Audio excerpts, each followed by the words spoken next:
No, profe, creo que todavía no tengo dudas. Bueno.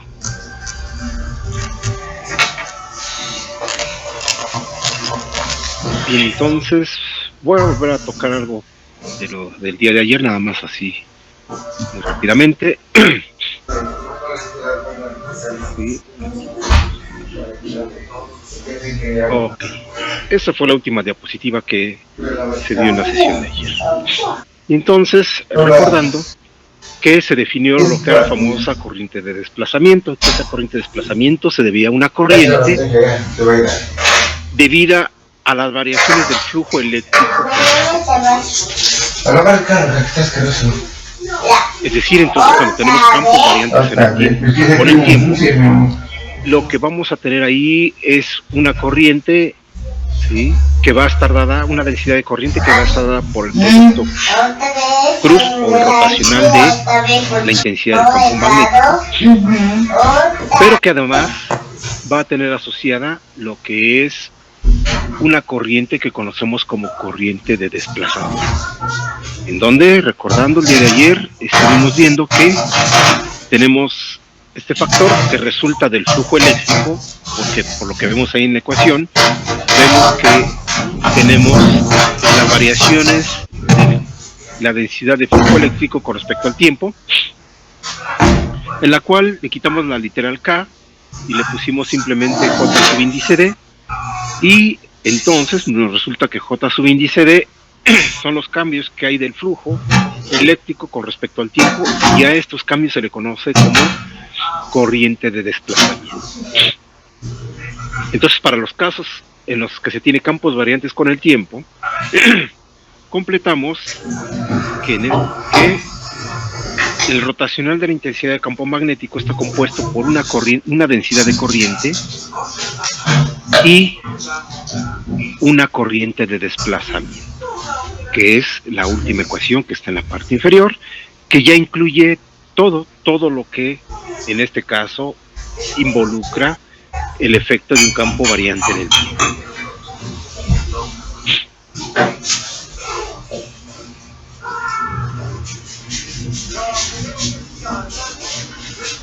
Pero entonces nosotros podemos tener densidades de corriente,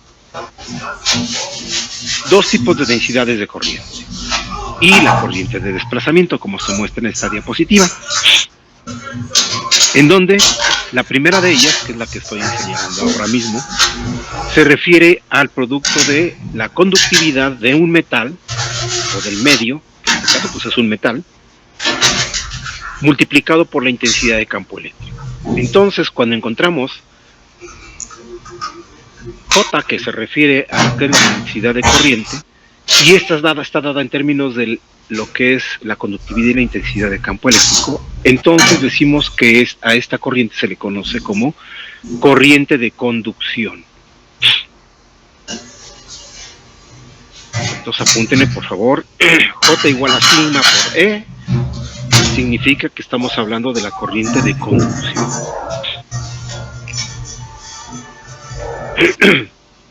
Bien, cuando tenemos la densidad de carga por unidad de volumen o densidad de carga volumétrica multiplicada por una velocidad, esa V es de velocidad, entonces esa literal J representa lo que se conoce como la corriente de convección. Recordando que la convección esa corriente de convección se debe al movimiento de cosas. Les comentaba en su momento que cuando hay sismos, ¿verdad?, o temblores, y hay movimiento, en este caso de placas tectónicas, se genera una corriente de convección. Todo aquello que genere un movimiento por sí mismo va a generar una famosa corriente de convección. Y por esa razón, pues está incluido en esta segunda ecuación que se encuentra en la parte media, lo que es la densidad de carga por unidad de volumen o densidad de carga volumétrica. Y por último tenemos J sub índice D, que se refiere a la corriente de desplazamiento, y esta está dada debido a los cambios que hay en el flujo eléctrico con respecto al tiempo. A eso se le conoce como la corriente de desplazamiento. ¿Alguna pregunta que tengan hasta el momento? Sí, profe, ¿cómo se llamaba la corriente de la densidad y la velocidad? Corriente de convección. Pues, Sí, de nada.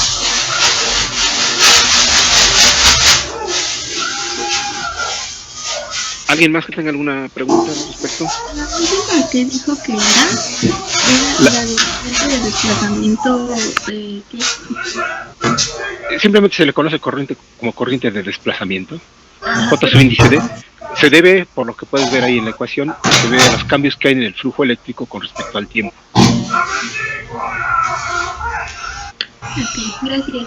Sí, de nada, es decir, cómo está cambiando el flujo eléctrico, la densidad de flujo eléctrico, con respecto al cambio del tiempo, es decir, como se va cambiando el tiempo, va cambiando el valor de la densidad de flujo eléctrico.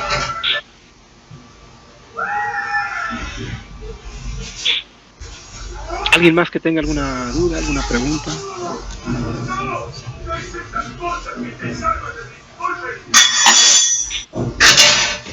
Profe, lo mío no es pregunta, es como para reafirmar lo que tengo. A ver. Entonces, la primera fórmula se le conoce como corriente de conducción, la segunda es la corriente de convección y la tercera solamente es la corriente de desplazamiento. Así es correcto. Gracias, profe. De nada, es correcto, exactamente así son.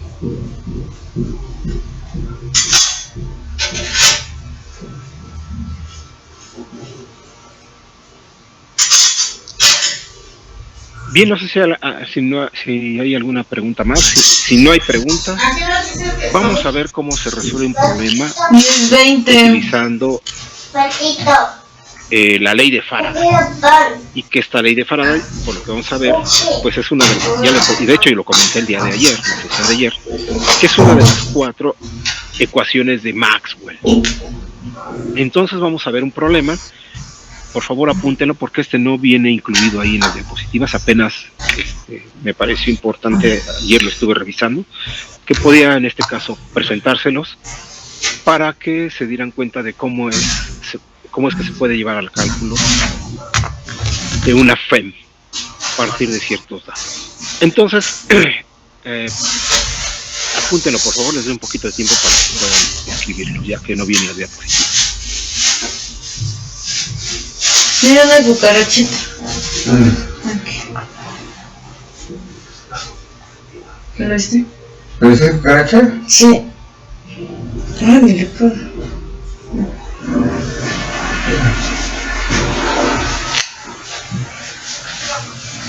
No, es como... Sí, mira. Es como escarabajito, espérame.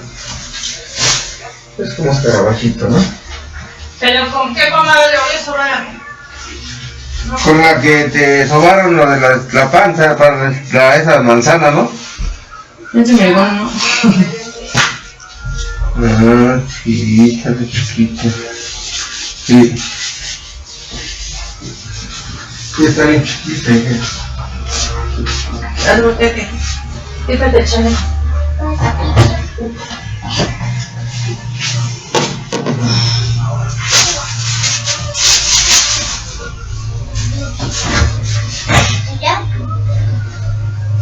Bájate, acuéstate. Bájate, para acá, bájate. Bájate, así, acuéstate bien. Acuéstate,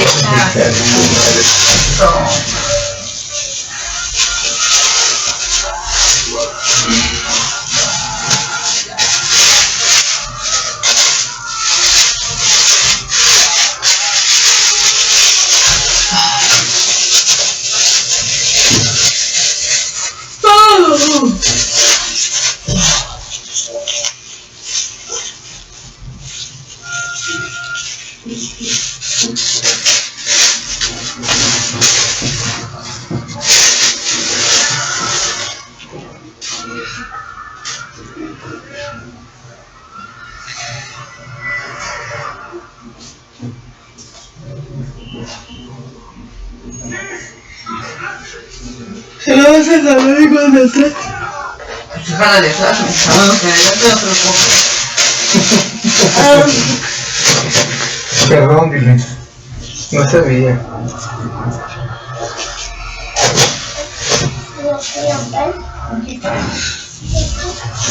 Nada más que te acuerdes de tu algo más.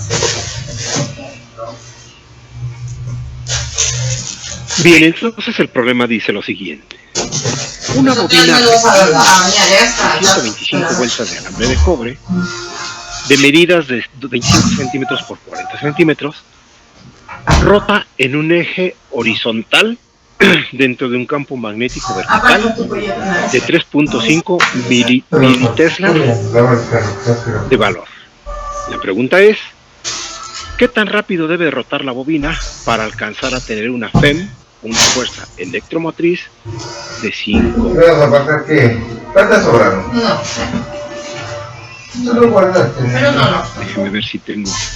Ok, si tengo insertadas en blanco para poder escribir. Entonces, en principio vamos a hacer una figurita que nos permita entender. Nos dice que se tiene un bobinado que es más o menos de este tipo, que tiene espiras en forma cuadrada, pero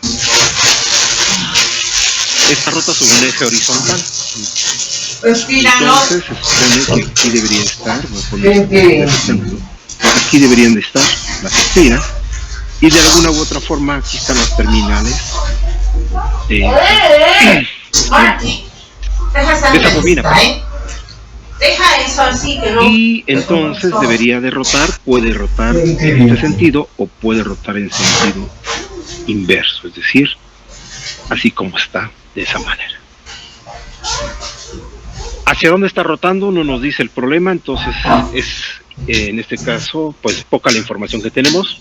Entonces no nos interesa hacia dónde está rotando. El detalle está en que nos dice que se encuentra inmersa dentro de un campo magnético vertical. Entonces voy a poner con líneas azules un campo magnético. Esta línea de azul va a ser un campo magnético. Y tampoco nos dice si el campo lleva esa dirección que yo puse hacia abajo o hacia arriba. Entonces, pues es irrisorio, no tiene ningún sentido estar buscándole si es para arriba o para abajo, o el movimiento del espíritu izquierda hacia la izquierda. Simplemente me está sirviendo esta figura que ahorita yo he dibujado para darme una idea de cómo es que va el esquema. Y con eso vamos a llegar. En este ejemplo lo que necesitamos es lo que se va a hacer. Perdón, precisamente. Pues bueno, ya tengo una idea con esta figurita que ahí hice, que puede estar rotando la bobina en estos dos sentidos. Entonces, bueno, pues ya más o menos sé de qué se trata, pero ahora lo que tengo que hacer es hacer uso de las ecuaciones. Entonces voy a poner aquí solución.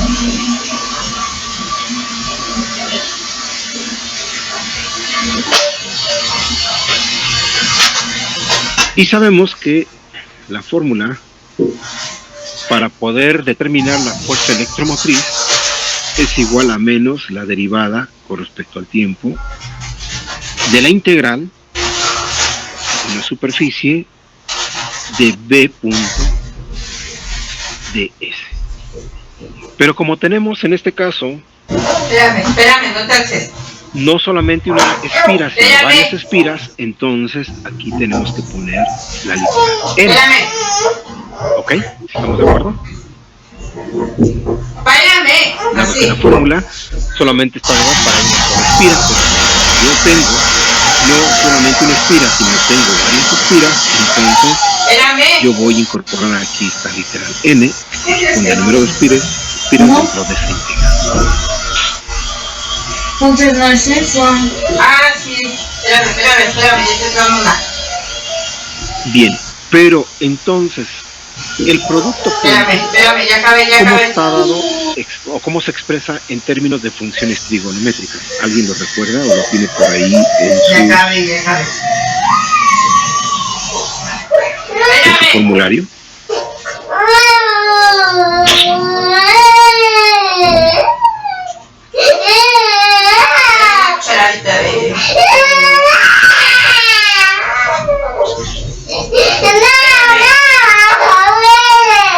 Ya acabé, espera, ya acabé. Ya, cabe, hija. Ya, perdón. Pero es para tu pancita, madre. El aceite que dice. No está con el encendedor. Aquí en la ventana. Es aceite de. Si tengo la operación A punto B, donde ahí B son vectores. ¿Esto qué sería igual? Por el No, tenía aceite de oliva, no lo metiste cuando lo de tus aceites. Es decir, la magnitud de cada uno de ellos por el coseno del ángulo que forman entre ellos. Entonces quedaría N, que es el número de vueltas, que da igual. Sí, pero si no. Entonces tendría ahora la magnitud de B por la magnitud de DS. ¿Y entonces qué le va a sacar? Por el coseno del ángulo. Sí, me acuerdo que le dimos esa vez.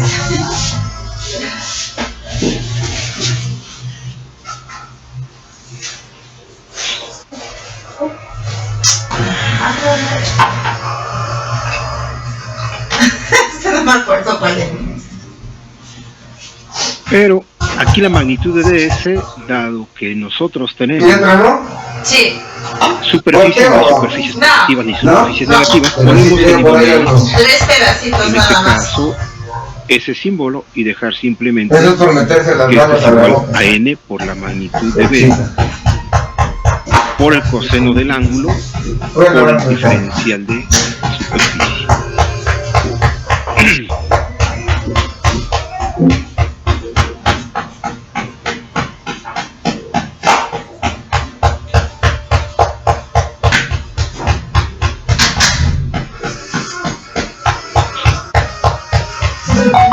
Bien, entonces lo que yo tendría que hacer, sí, perdón. Pero no escuché esa última parte, ¿por qué se condensa? Porque DS, el diferencial de superficie, no tiene superficies positivas ni superficies negativas. La magnitud es para, en este caso, considerar todo positivo, ¿no? Entonces le quitas las barras y lo dejas simplemente como DS. Ok. ¿Sí? Porque como no tienes una superficie negativa ni positiva, simplemente son positivas, pues le quitas la magnitud para que te quede en la forma en como está al final.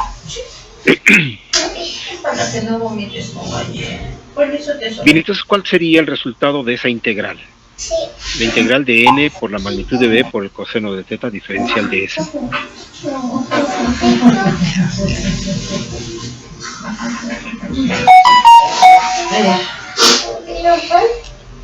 Sí, ahorita.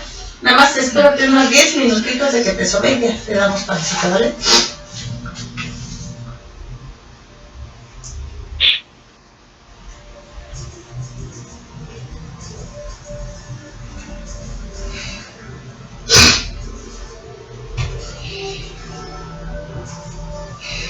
sería el número de vueltas por B por coseno por S. Ok. Ese sería, en este caso, el resultado de la integral. Pero sabemos que la superficie es igual al área, ¿verdad? Entonces podemos poner que la FEM es igual Dice que sí, que una a la cucharita. derivada parcial de esta misma cantidad A por el coseno de θ. Esto lo podemos tomar como un coeficiente dado que son constantes. Tenemos N, tenemos la magnitud de B y tenemos A. Entonces podemos tener que esto lo podemos ordenar como menos N por la magnitud de B por A por la derivada parcial del coseno de θ con respecto al tiempo.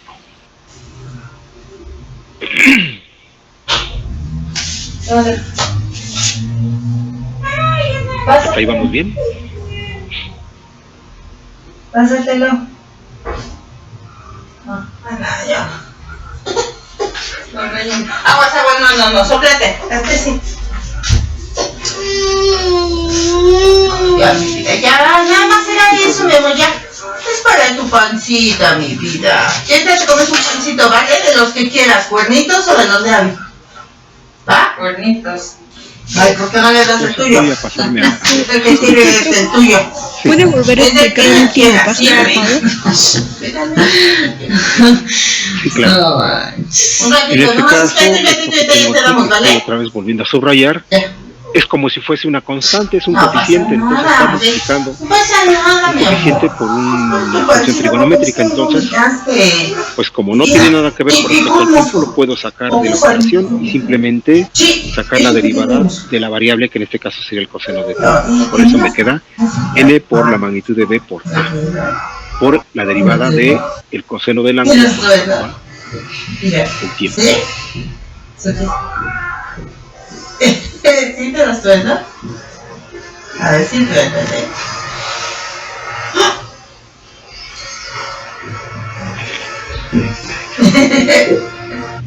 Gracias, profe. Ya. De nada. Ay. Bien, entonces voy a regresarme a la diapositiva anterior y voy a borrarla para poder seguir escribiendo. Ay. Ay.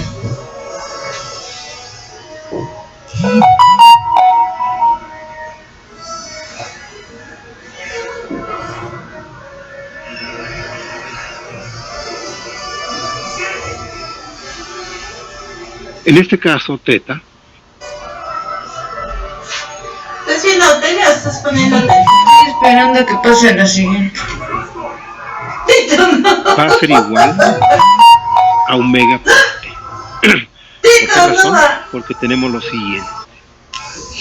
Tenemos la espira cuadrada y tenemos aquí, en este caso, las líneas de campo magnético.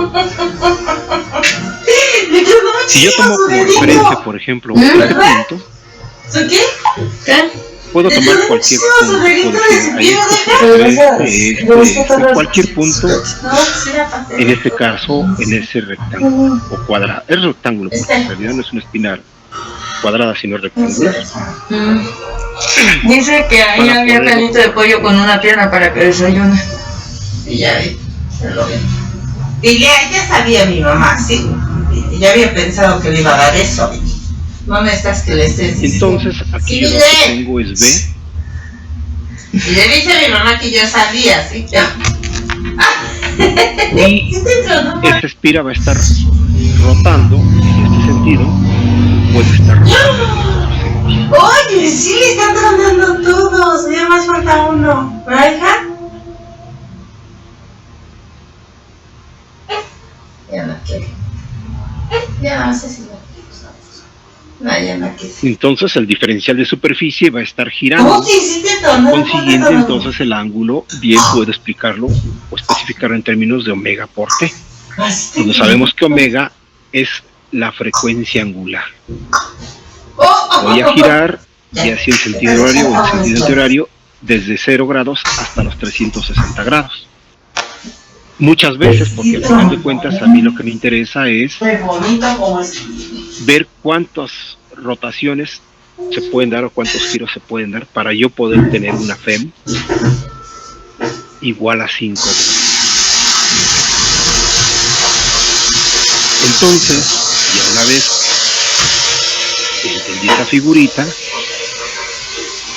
ahora sí puedo poner que la FEM va a ser igual a menos n por la magnitud de b por el área por la derivada parcial con respecto al tiempo. Ah, man, ahorita que me acordáis si De no se te olvide. Dijo Patito que te espera 5 minutos, mi amor. Mira, vamos a hacer ¿Cuánto esto. vale la derivada parcial? Mira. La derivada del coseno de omega t con respecto al tiempo. ¿Qué dices? Mira, ahorita que suene, ¿va? Comemos ya, pan. ¿Qué? Ah, sí, que si no se te olvida, que ahorita que me acordé. ¿Qué? Pues de que me dijiste que te recordara que le ibas a hablar a Huelva. ¡Ah! No es que me- Bueno, yo me acordé ahorita. Trabaja en el hospital y luego no te contestan las mañanas. Llega tarde. Y ahorita me acordé, ya de lo que hice. Menos omega por el seno de omega t. Correcto. Bien, Misael sería menos omega por el seno de omega. Es decir, entonces la Fe sería igual a N por la magnitud de B por A por el seno de omega T. Eso es lo que nos daría de forma matemática. Pero a nosotros nos está pidiendo cuál es la ecuación que determina la FEM para este caso, sino que nos está pidiendo particularmente cuántas veces debe de girar para yo tener los 5 voltios. Así es que no hemos terminado. Hasta ahorita ya se hizo, en este caso, una determinación del cálculo de la integral y la derivada. Pero necesitamos aplicar los datos que tenemos para poder encontrar lo que nos está pidiendo. Por lo tanto, mi pregunta es la siguiente. De esa última expresión que tenemos ahí, FEM igual a N por la magnitud de B por A por el seno de omega T. Me faltó un... permítame. ¿Qué pasó? No, estoy echando el agua a mis plantas.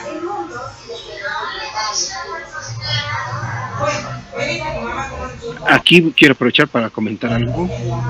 Si se fijan, a yo no pongo una W, no es una W, aunque en nuestro idioma esta no es una W, debería ser una W porque son dos Vs, ¿verdad? Entonces, algo que es importante aquí es que a ese símbolo se conoce como omega, y omega es diferente de W, como lo somos nosotros. Así como está redondeada, nos referimos a omega, ¿ok? Que se refiere a frecuencia angular. Y W puede tener otra connotación, que puede ser en este caso ancho o cualquier otra, en este caso, parte de física que se esté en este caso representando por esa letra W. Entonces, particularmente para nosotros tenemos que poner W. Y entonces, ya he hecho esa aclaración, mi pregunta es la siguiente. De esta última expresión que tengo aquí,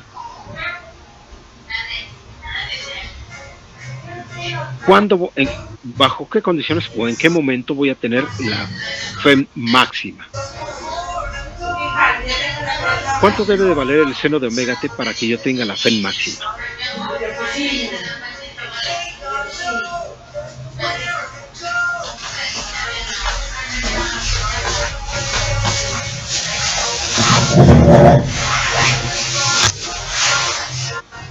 ¿Tendría que valer 90 grados? No. Pues lo tenemos ahí en radianes, ¿no? 2pi ft. Ese producto de omega T por el seno de omega T, ¿cuánto debería de valer para que tenga yo el máximo valor de la FEM?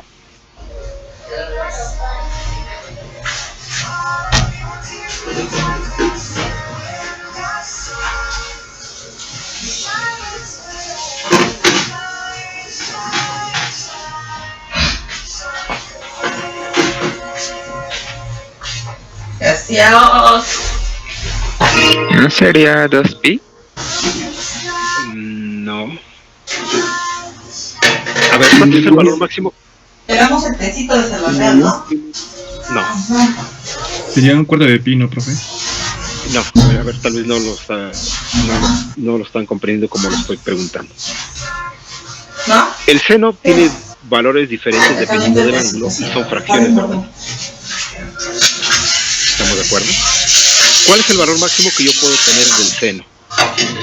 10, 50 mil, 1 millón, .5, .3, 1, 4, 7, 10.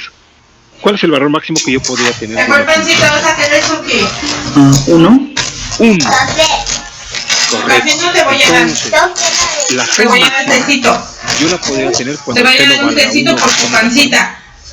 Pero escoge el que seno no de omega vas a T valga querer. 1. No, café ahorita no. ¿Sí queda claro? Café ahorita no. A lo mejor no lo estaba sabiendo preguntar. Entonces voy a poner aquí ¿Cuernito? la FEM máxima ¿Tienes cuernito? va a ser igual a NBS por la magnitud de B por A por W cuando justamente el seno de omega T valga 1.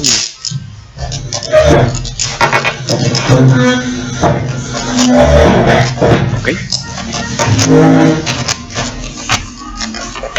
Profe, algo fue mi internet, o creo que se trabó al último. Ajá. ¿Y cuál es tu pregunta? Se quedó en AW, ya no escuché lo que dices. Que entonces vamos a tener la fuerza electromotriz máxima cuando el seno de omega t, es decir, esta cantidad, sea igual con 1, que es el máximo valor que podemos tener. Ok, gracias. De nada. Entonces, si esa es la condición que se va a cumplir para que tengamos la fe máxima, entonces ahora sí podemos sustituir datos. Voy a borrar aquí. Y entonces tenemos, voy a poner lo que no vi la hora, pero que esto es igual a n casi después de que alguien te abrió la puerta, ¿no? A por omega. Los dos, Feli. Pues despuésito de que te dijo de sus pantalones. A nosotros nos piden que sean 5 voltios. ¿De sus pantalones? ¿No te dijo ¿Cuánto vale eso? N? No sé. Bueno, es que a mí me dijo, oye, no sabes si se metieron mis pantalones en tu cuarto. Le va. 25. ¿Cuánto vale B, es decir, la densidad de flujo? Creo que un pantalón, pero no sé si ya estaba. ¿Pero de qué color es? No lo veo, es que ni siquiera lo veo, ya no lo veo que se sale. 3.5 mililitros menos 3. ¿Cuánto vale el área? Pues sería ¿Con fuerzas quieres que coma de ese? No, yo pensaba que quería ese. Sí, desde hace rato dijo que con este está ya. finalmente, si despejamos de aquí omega, ¿cuánto vale? De ahí te lo dejo.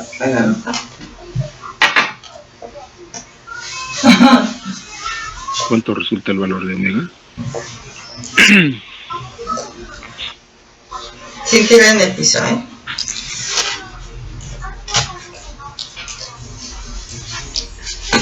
El tecito a ti te lo comas, Voy a sonicar.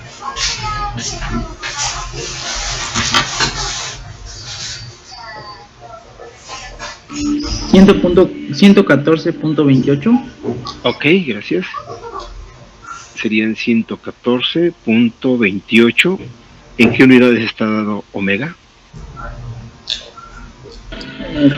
Por segundo. Serían radianes por segundo.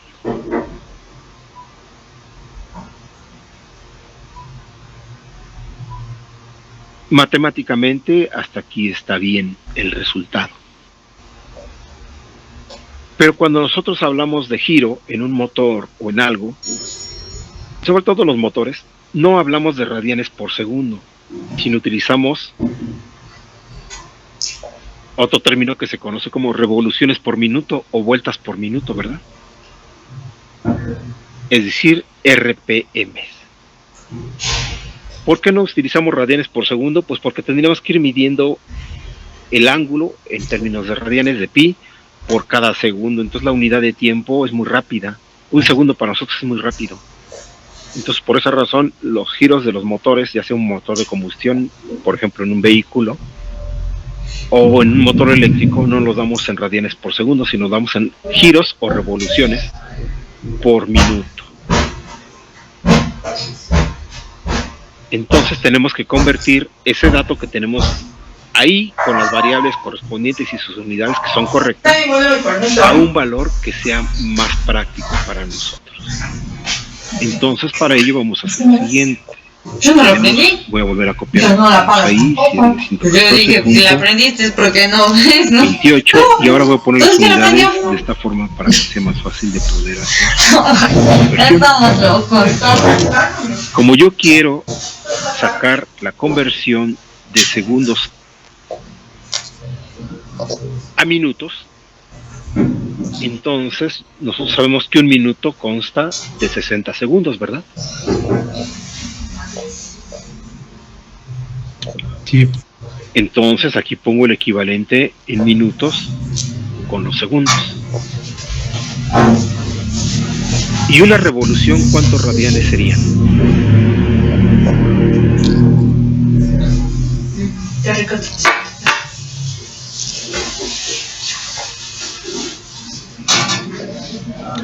2pi radianes, ¿no?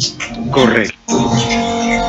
2pi radianes. Entonces, se nos va, ¿y cuánto resulta eso? 114.28 por 60 dividido entre 2pi.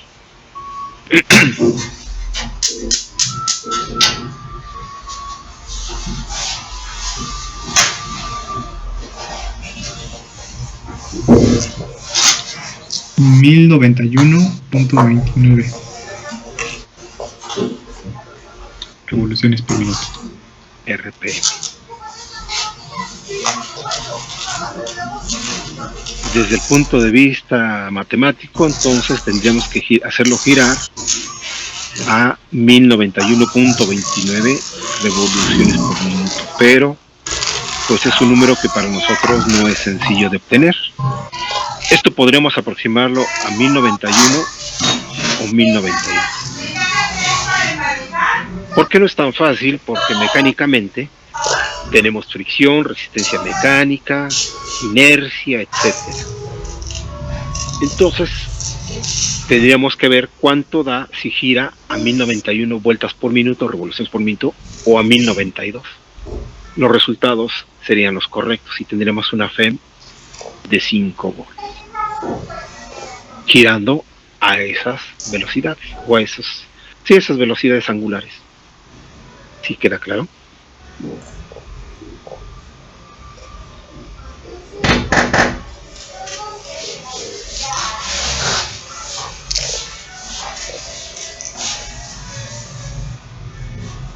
Mamá, toca.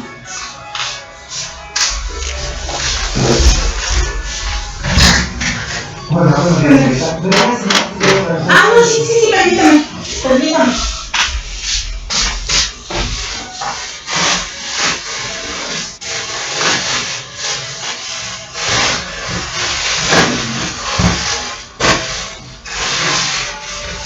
¿Alguna pregunta que tengan?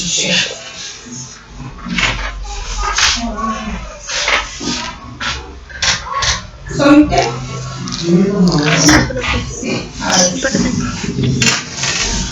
Bueno, entonces con este ejemplo podemos ver Sí, me pasa los 19, ¿verdad?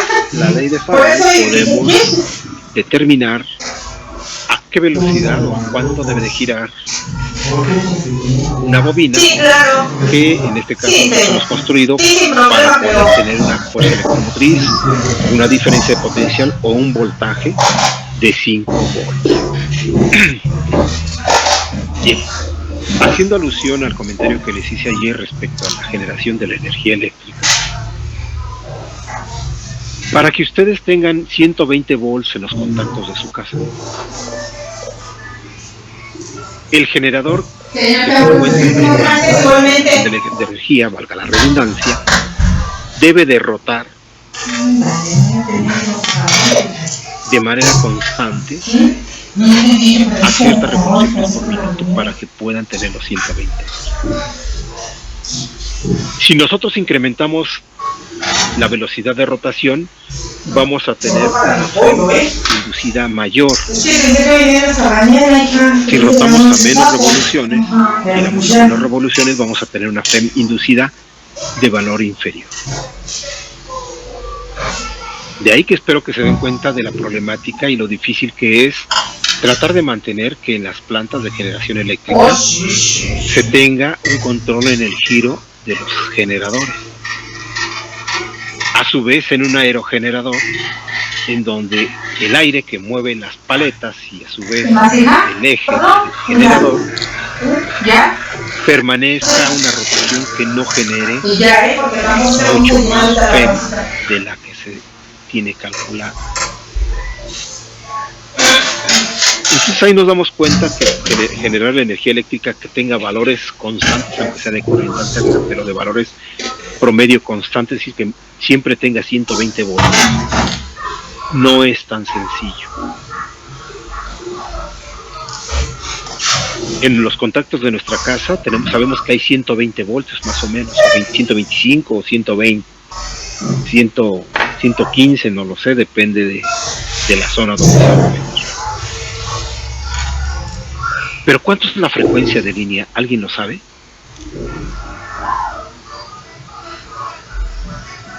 ¿Los 60 Hz? Son 60 Hz.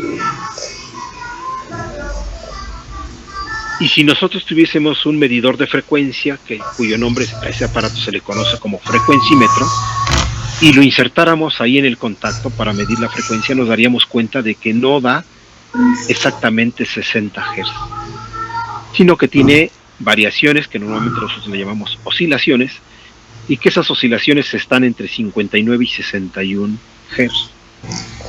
¿Por qué razón? Porque es imposible que algo que es mecánico, por las razones que acabo de comentar, la fricción, la inercia, etcétera, la resistencia mecánica, el generador perfectamente se mantenga a ese número, por ejemplo ahorita en nuestro caso, que nos dio a 1091.29 RPM. No es posible tener ese valor exacto. Las matemáticas sí, pues porque pues tenemos ahí simplemente movimiento de números, pero ya en manera física no es tan sencillo tener eso. Entonces espero que se den cuenta que pues tiene su complicación el tratar de desarrollar todos esos sistemas, sobre todo por la parte mecánica. Ahorita con este ejemplo de cálculo podemos ver que efectivamente podíamos, en este caso, obtener esos 5 volts haciendo girar una espira cuadrada con ese mismo número de vueltas. Si a ustedes les interesa, podrían hacer un pequeño experimento con una espira que gire y un imán. El problema es que no sabrían cuánto tiene de densidad de flujo magnético el imán, tendrían que tener esa característica, pero que además deberían de ver cómo sostener de manera mecánica su bobina y además que esté girando y ustedes lo puedan girar pues a 1000 revoluciones. Está difícil, seguramente se van a cansar si lo quieren hacer con la mano y no alcancen ese número de vueltas. Entonces, aunque en la teoría se ve que se puede, muchas veces implementarlo de forma física es un gran reto. Pero, bueno, con todo lo que hemos estado viendo, vemos que efectivamente se puede lograr obtener algo. Y que no todo, pues es simplemente teoría y que imagínense que hay esto, imagínense que hay esto. Sino que con este ejemplo, que es el que estaba pensando el día de ayer, que les podía, en este caso, ayudar a visualizar más cosas, se pueden dar cuenta que podrían ustedes generar su propia energía eléctrica. El reto sería cómo construir las cosas para que ustedes puedan tener el potencial que quieran obtener como FEM.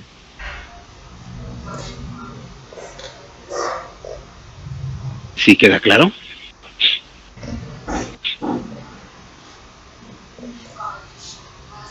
Sí, profe. Oh, fíjense muy bien entonces del resultado de la fórmula, aprovechando que está ahorita en pantalla, esta que estoy señalando en la parte superior. La FEM va a ser directamente proporcional al número de vueltas de la bobina, al área, y también en este caso directamente de la densidad de flujo magnético. Por lo general, pues la fuente, la densidad de flujo magnético, tenemos un valor constante. Eso significa que, fíjense muy bien, yo puedo jugar con N, que es el número de vueltas, y con el área. Si yo quiero tener esos mismos 5 voltios, ¿podría reducir el número de vueltas? Sí. ¿A una sola vuelta? Sí. Pero tendría que incrementar el valor de A, del área, ¿verdad?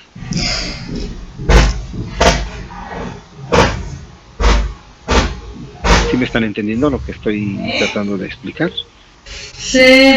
Sí, profe. Ok. O la otra es que yo podría incrementar el número de vueltas,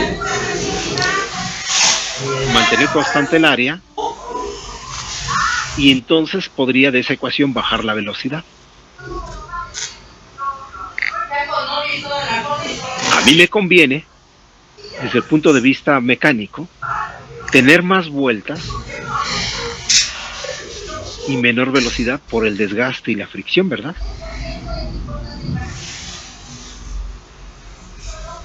Entonces aquí viene el compromiso de diseño de cómo es conveniente, en este caso, llevar a cabo físicamente la implementación de este tipo de cosas.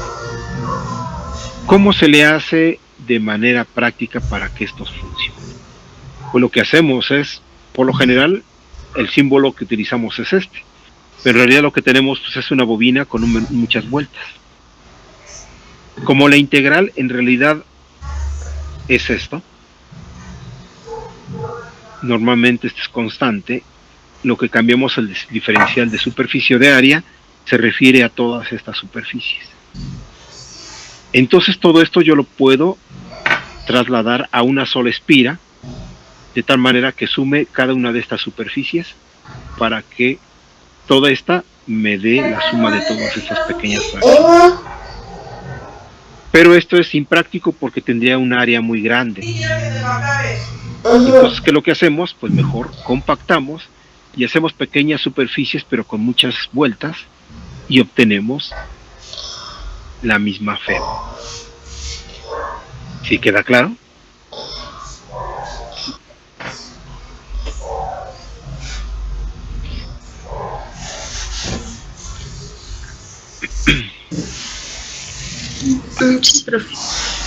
Ok, entonces aquí podemos dar cuenta de que todo lo que hemos estado viendo tiene una utilidad y es bastante interesante.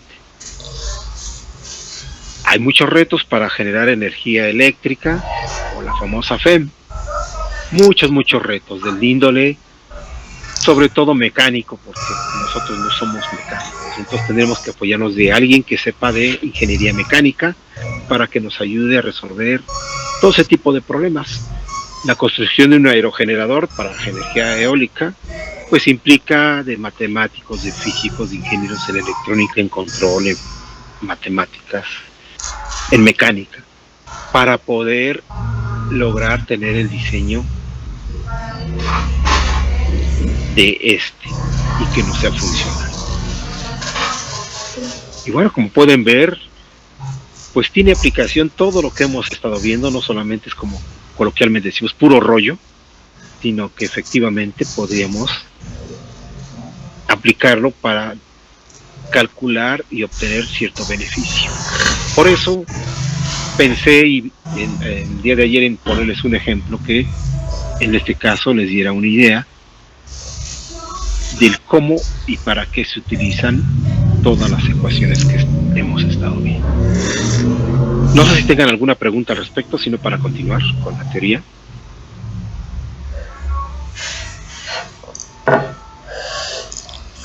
No, profe. Bien.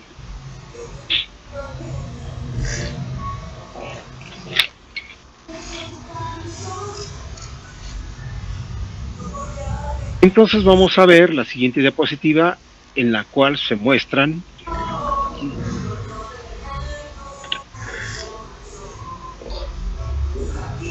lo que se conoce como las famosas ecuaciones de Maxwell en forma puntual. Y esas 4 ecuaciones de Maxwell son las que se encuentran en la parte superior. Voy a encerrar. Son esas las 4 ecuaciones de Maxwell. La primera de ellas, que está basada en la ley de Faraday-Henry, que nos dice que hay una relación entre un campo magnético y un campo eléctrico. Pues un poco, pero ¿qué hago? Es decir, que a partir de un campo magnético yo puedo generar un campo eléctrico y a partir de un campo eléctrico los uso, los está usando. la producción de un campo magnético. Eso es lo que significa o quiere decir, en este caso, la primera ecuación de Maxwell. Recordando que nosotros hemos estado viendo a lo largo ya de este curso, ¿sí?, desde que empezamos, por un lado, lo que fue la descripción y el comportamiento de los campos eléctricos, y después, en esta semana, y parte de la semana pasada, estuvimos viendo los campos magnéticos, pero por separado. O sea, como si no tuviese nada que ver uno con otro. Sin embargo, Maxwell lo que hizo es encontrar la relación que existía entre un campo eléctrico y un campo magnético. Y la contribución de Maxwell, por eso es tan famoso, y sus ecuaciones se le atribuyen porque entonces él dio los principios de lo que conocemos ahora como la onda electromagnética y por consiguiente el famoso electromagnetismo. Entonces, la primera de ellas está basada en la ley de Faraday-Henry, donde, nuevamente vuelvo a explicar, nos da la relación que existe entre un campo eléctrico y un campo magnético y viceversa. Quiere decir que si aplico el producto Cruz o el rotacional a la intensidad de campo eléctrico de un campo variante en el tiempo, por eso tienen todas las ecuaciones tienen en este caso la variable t que depende del tiempo porque son variantes con el tiempo. Y si yo saco el rotacional de la intensidad de campo eléctrico, voy a encontrar los cambios de la densidad de flujo magnético con respecto al tiempo, o viceversa. Si yo determino las variaciones de la densidad de flujo magnético con respecto al tiempo, puedo obtener una intensidad de campo eléctrico en alguna dirección, dada por el rotacional aplicado a esto. Luego la segunda ecuación de Maxwell, que está relacionada con el rotacional de la intensidad de campo magnético, donde anteriormente lo hemos visto en su forma individual, que nos resulta esto como la densidad de corriente. Algo que es importante mencionar es que esta flechita que aparece aquí arriba indica que es un vector. Yo he omitido desde el principio utilizar esa flechita arriba para no llenarnos de tantos símbolos y que se saturen todas sus ecuaciones con las flechitas arriba. Espero que haya quedado claro que la mayoría de ellos son representaciones vectoriales. Aquí, bueno, porque en la mayoría de los libros así viene, se le pone una flechita arriba indicando que es un vector, aunque espero que quede claro que todo lo que nosotros hemos manejado pues ha sido de forma vectorial. Y entonces, volviendo a la segunda ecuación de Maxwell, él encontró que no solamente al aplicar el rotacional a la intensidad del campo magnético nos da como resultado la densidad de corriente, que puede ser una corriente de conducción o puede ser una corriente de convección, sino que también se le debe de incorporar un término que son las variaciones que se presentan en la densidad de flujo eléctrico con respecto al tiempo, y que a ese término se le conoce como corriente de desplazamiento. Y esa corriente de desplazamiento se debe justamente aquí arriba al campo eléctrico. Entonces, en la ley de Ampère se considera el efecto del campo magnético que está dado por el producto del Cruz, que es el rotacional, y nos resulta esto, pero sumado al efecto eléctrico, que es la densidad, la corriente de desplazamiento. Sí. Pero además tenemos como la tercera ley, que está basada en la ley de Gauss y que ya habíamos visto en su momento cuando les comenté que era una de las ecuaciones de Maxwell. Sabemos que la divergencia de la densidad de flujo eléctrico, pero para campos variantes en el tiempo, son iguales a la densidad de carga volumétrica. Y por último, que la divergencia de la densidad de flujo magnético vale cero. ¿Por qué? Porque no tenemos divergencia. No, ninguno. Todos los campos no son divergentes, sino que son convergentes. Por eso pues, resulta con un valor de cero. Y en la parte inferior podemos ver las relaciones que hay. En principio voy a ponerlo de esta manera, a poner barras, donde empiezo con la primera literal, que es la literal de: para caso de campos variantes en el tiempo, este es igual al producto de la permitividad dieléctrica por la intensidad de campo eléctrico variante en el tiempo. Pero, ¿qué pasa cuando en este caso yo tengo un medio o un material dieléctrico? Sabemos que la densidad de flujo eléctrico es igual al mismo producto de la permitividad dieléctrica del medio por la intensidad de campo eléctrico más B. Sabemos que es un fenómeno que se conoce como polarización. Eso es para todo esto que tenemos aquí, es para el caso eléctrico. Luego en la columna del medio B, sabemos que la densidad de flujo magnético, esta es igual a la variabilidad magnética por el medio, por la intensidad del campo magnético. Para el caso en el que tengamos un medio el cual tenga propiedades de magnetización, entonces a la densidad de flujo magnético se le agrega la literal M, donde M sabemos que es la magnetización, y la magnetización no es otra cosa más que la suma de los momentos dipolares magnéticos. De ahí que entonces, recordando que P es la polarización, y esta está definida como la susceptibilidad eléctrica multiplicada por la permitividad del aire o el vacío por la intensidad del campo eléctrico. Y la magnetización, que es la literal M, es el producto de la susceptibilidad magnética con la intensidad de campo magnético. Entonces estas son las famosas ecuaciones de Maxwell, temidas por muchos. Ahí en la escuela siempre decían en los pasillos, es que campos y ondas electromagnéticas, pues ahí se ven las ecuaciones de Maxwell y hasta nos da escalofrío. Ay, qué feo, qué miedo. Bueno, yo espero que ustedes no tengan esa mala impresión y se den cuenta que es sencilla. Son sencillas cuando se explican y se entienden. Obviamente, si yo como primerizo en el electromagnetismo voy y busco en tabla las ecuaciones de Maxwell, pues me asombran y me asustan y no sé ni qué dicen. Así como están ahí, ¿qué dicen? Pues quién sabe, pero se ven bastante apantalladoras, ¿verdad?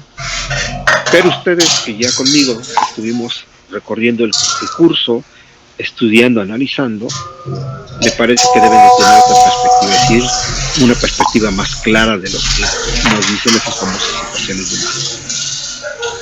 Y que hemos invertido muchas sesiones, ya que de hecho vamos en la recta final hacia la terminación del curso.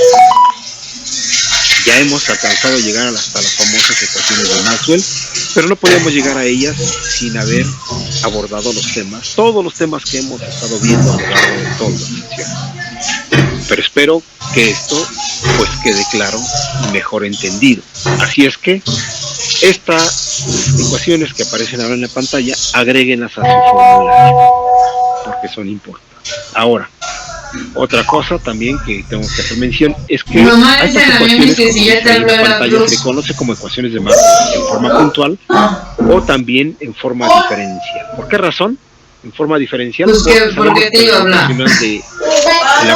La aplicación de rotación implica la aplicación de derivadas para invitarte el sábado al cumple de las niñas, que se los va a hacer, estas dice. ecuaciones que aparecen en pantalla se les conoce como ecuaciones de Maxwell en forma puntual o en forma diferente.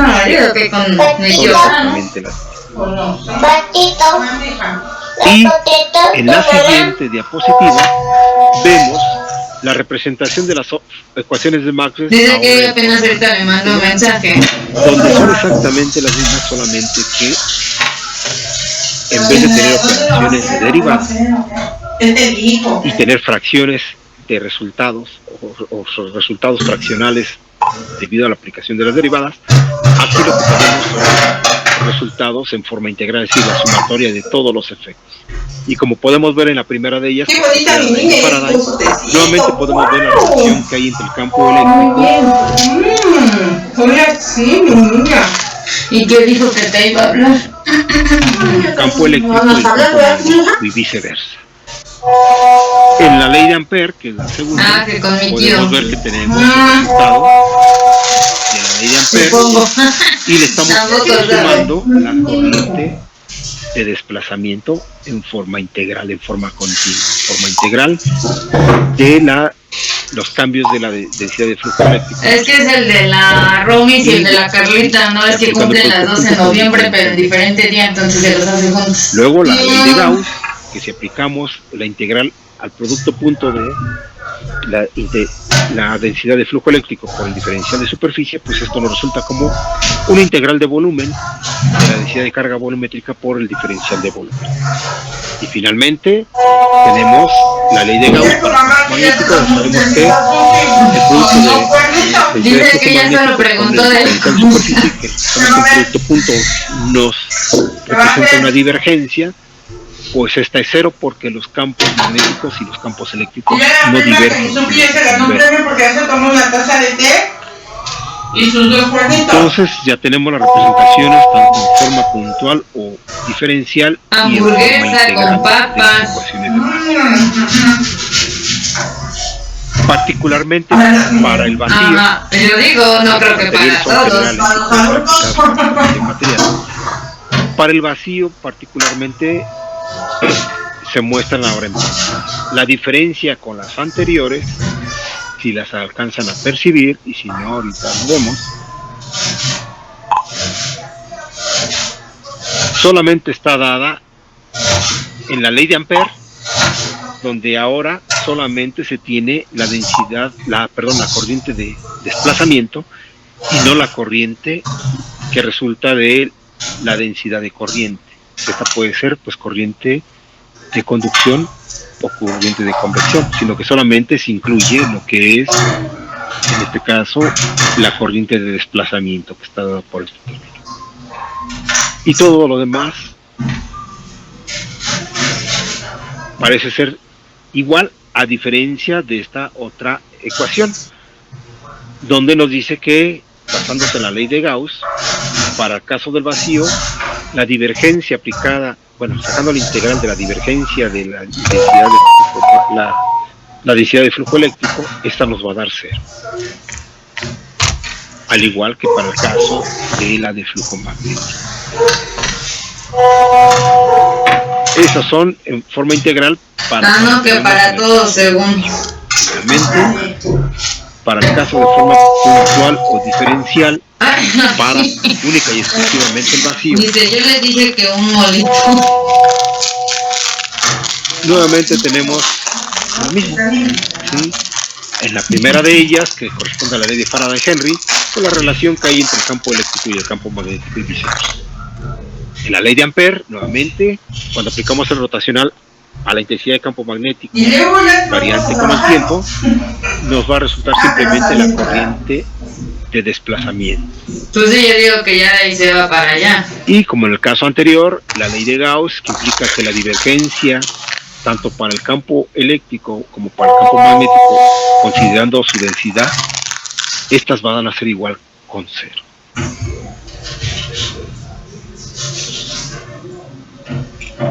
Ok. Entonces es importante que ustedes estudien, analicen lo que representa cada una de estas ecuaciones, que no se las aprendan de memoria. Dice que no se pues son difíciles, aprendérselas todas de memoria, pero sí que sepan qué representa una y qué representa la otra y qué es lo que está relacionado una con otras, para que tengan la idea de estas famosas ecuaciones de Maxwell, porque son el principio de los famosos fenómenos electromagnéticos, que actualmente pues es la teoría física que es la que se considera en el estudio del origen de la vida, que todo viene de naturaleza electromagnética y todo está basado justamente en estas ecuaciones de Maxwell, que nos explican las relaciones que existen entre los campos eléctricos y magnéticos, y que estos se encuentran de una u otra forma interrelacionados, y que equivocadamente, como se había hecho en el pasado, pues estos eran independientes y aislados, que no tenían nada que ver uno con otro. De ahí que por eso, pues las famosas ecuaciones de Maxwell fueron el parteaguas para que saliera lo que es la onda electromagnética, que vamos a ver a continuación en el siguiente tema, y la famosa teoría electromagnética. ¿Ok? ¿Hay alguna pregunta? ¿Tienen alguna duda, algún comentario? Dice, pues yo pensando en ella, igual que no se le antoja mejor un molito verde así picosito. Bueno, pues todo eso que les acabo de comentar, apúntenlo, incluyan en su formulario las expresiones de las ecuaciones de Maxwell, tanto en forma puntual o forma diferencial y la de forma integral, y claramente póngale a qué se refieren ellas, por ejemplo, las que son para forma generalizada y las que son única y exclusivamente válidas para lo que es el vacío, y póngale cuáles son las diferencias que hay entre unas y otras para que no se confunda.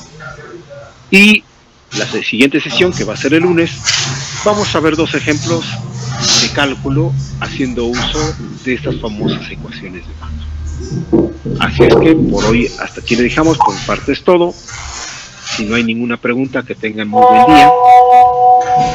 Cuídense, continuamos el próximo. Gracias, profesor, igualmente. Igualmente. Gracias. Gracias, profe. Bueno. Gracias igualmente.